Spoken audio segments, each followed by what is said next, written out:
सकते हैं। अबू शाह साहब अस्सलाम वालेकुम। वालेकुम सलाम जी, कैसे हैं आप? ठीक है। पहले तो अफगानिस्तान के हवाले से ज़रा बात करिए और उसके बाद हम आपसे ज़रूर पूछेंगे कि पाकिस्तान के अंदर जो माशी सूरत हाल है उस पर भी आप ज़रूर बात कीजिएगा। लेकिन अफगानिस्तान ने आज जो फैसला किया जी, पाकिस्तान से कोई मेडिसिन नहीं आएंगी, कोई किसी किस्म की चीज़ें नहीं आएंगी, हम इसको तजारत को बंद करते हैं। अच्छी बात की उन्होंने।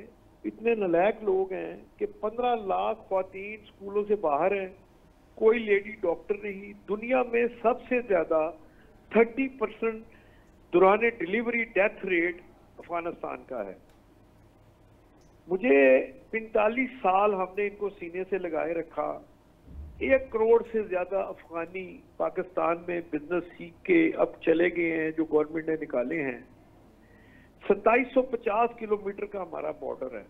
इन्होंने इस वक्त ये बेवकूफ़ी की है जिस वक्त स्नोफॉल का सीजन शुरू हो गया है। ये 1 नवंबर से तकरीबन बर्फबारी शुरू हो जाती है और ये 15 फरवरी तक बर्फबारी रहनी है। और ये इत्तेफाक से 1.5 से 2 माह से ये हमसे बॉर्डर पे छेड़छाड़ी कर रहे थे और जिसकी वजह से हमारी अफवाज ने माशाल्लाह बड़ी हिकमत अमली की कि इनको सप्लाई चेन इनकी रोक दी, जिसकी वजह से अब उनके पास मेडिसिन तो आ जाएगी। मसला है कि गंदम कहाँ से आएगी, मसला है चीनी कहाँ से आएगी, घी कहाँ से जाएगा, गोश्त कहाँ से जाएगा।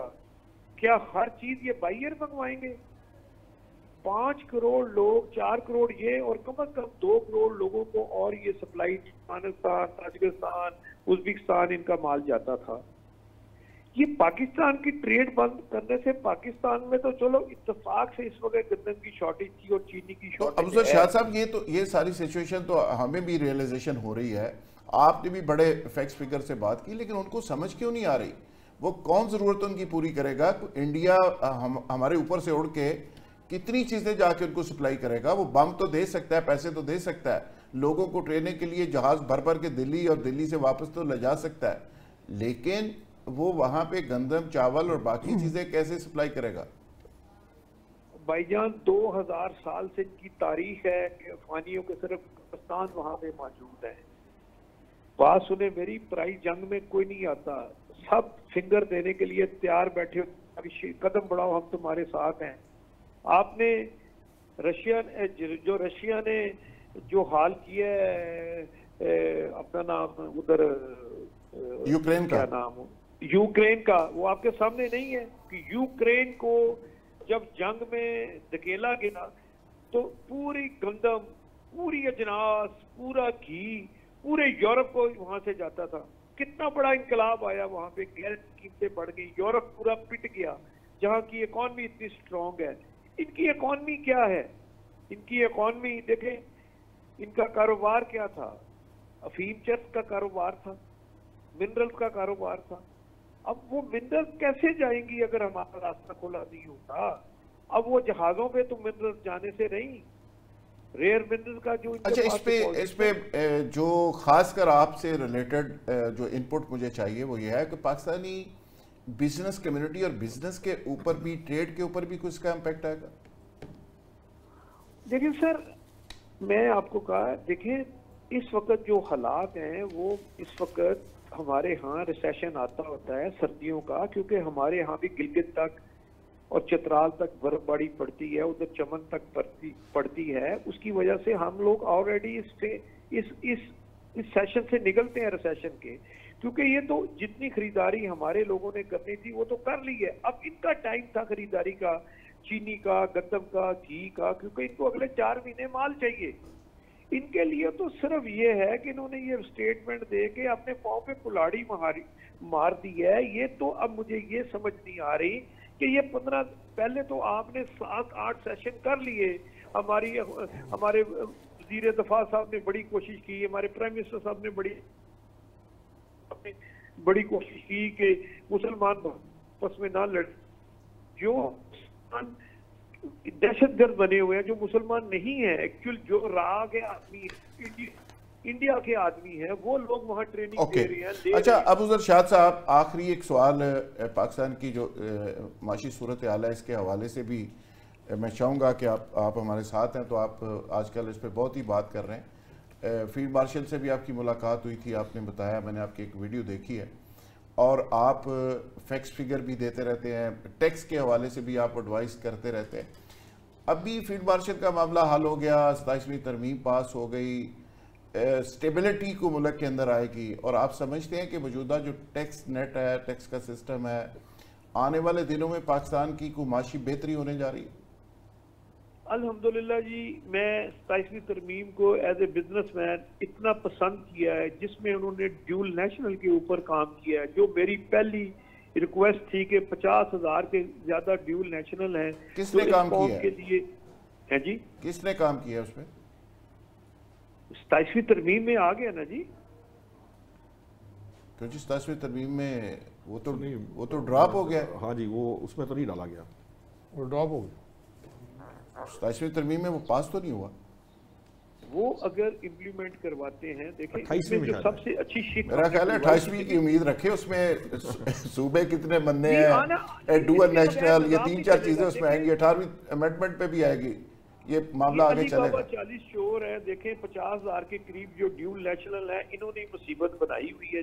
सच्ची बात बताऊं, ये यहाँ से पैसा जिसमें ब्यूरोक्रेट्स भी हैं, जिसमें अहम बिजनेसमैन भी हैं, इधर से पैसा कमाते हैं, ड्यूल नेशनल है सारे, इधर से पैसा कमाते हैं और इस पैसे को वो बाहर शिफ्ट करते हैं।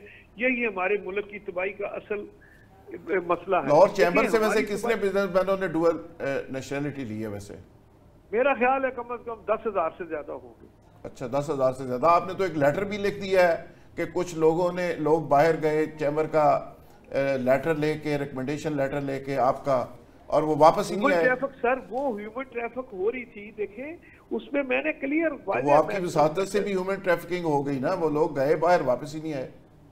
सर नहीं, मेरी जिस बंदे ने ये काम कराया, मैंने उसका नाम मेंशन किया अपने रिजाइन पे कि इस बंदे ने प्रेशर डाल के हमसे ये काम गलत करवाया है। और मैंने तो इस बात, किसने आपसे काम करवाया था? आप प्रेसिडेंट थे और आपसे कोई गन पॉइंट पे थोड़ा काम करवा सकते? साहब ने कराया था। किसने? मैंने अपने रिजाइन में लिखा है कि जी हमारे ग्रुप लीडर ने हमसे कहा कि यार मेरी गारंटी है, दे दो आप। नहीं, किस ग्रुप लीडर ने आपको कहा कि इनको दे दें वीजा रिकमेंडेशन लेटर दे दें? अंजम नसार साहब ने जी। अंजम नसार साहब को ह्यूमन ट्रैफिकिंग में थोड़ा, वो लोगों से पैसे लेके थोड़ा भेजेंगे लोगों को? वो तो उनके साथी होंगे, उन्होंने कह दिया, सिफारिश कर दी, जैसे पॉलिटिकल लोग करते हैं। सिफारिश जिस बंदे के लिए की, उस बंदे के लिए उसका नाम चौधरी, अपना नाम जफर था, जो पहला साबका एसपीपी था। 6 केस मैंने ट्रेस करके दिए उनको कि जी 4 मेरे से पहले के और 2 मेरे से आपने करवा दिए। तो इसका मतलब है 10,000 से ज्यादा लोग लाहौर चैम्बर से ताल्लुक रखते हैं, जो डुअल नेशनल है। नहीं, लाहौर चैम्बर नहीं, पूरे पाकिस्तान से जी। अच्छा, पूरे पाकिस्तान से बिजनेस कम्युनिटी की आप बात कर रहे हैं? हाँ जी। लेकिन ये तो 8,200 लोग तो वहां पे रजिस्टर्ड हुए हैं। लाहौर चैम्बर तो एक बड़ा मोतबर फोरम है, और नवाज शरीफ साहब इसके प्रेसिडेंट रहे, साग डार साहब रहे, बड़े ही इंपॉर्टेंट लोग रहे। अगर लाहौर चैम्बर के साथ ये बात आ गई कि ह्यूमन ट्रैफिकिंग यहाँ से हो रही है, रिकमेंडेशन लेटर यहाँ से जारी हो रहे हैं, तो ये तो बड़ी एक बदनामी वाली बात होगी। सर यही तो काम रोका, यही तो मेरा रिजाइन देने का मकसद क्या था कि भाई ये इलीगल काम मेरे से नहीं हो सकता, मैं नहीं करूंगा। मैंने रिजाइन में अपने में लिखा ही ये है। देखिए, खाली ये नहीं हुआ, आपने 548 अरब रुपया इस पॉलिटिक्स की वजह से इन्होंने इमरान खान के टाइम पे लिया, 2% लोन पे। 548 तो अपने डिजाइन में ये भी लिखा है। नहीं, लाहौर चैम्बर ने 548 अरब रुपया लिया। नहीं, लाहौर चैम्बर के नाम नहाद जो लीडर बनते हैं पाकिस्तान के, जितने पाटा और ये जो आपका गुदून मजही की कहानी है, ये कहानी कैसे शुरू होती है? ये गवर्नमेंट को डराते हैं कि जी हमें टैक्स इंसेंटिव दिया जाए। हमारे नाम नहाद जितने लीडर बने हुए हैं, इनकी प्रॉब्लम क्या है? ये अपना बेनिफिट इस तरह उठाते हैं, एसआरओ की मदद से उठाते हैं। अब फाटा में इस वक्त जो घी मिलें चल रही हैं, जो सरिया मिलें चल रही हैं, वो किसकी हैं?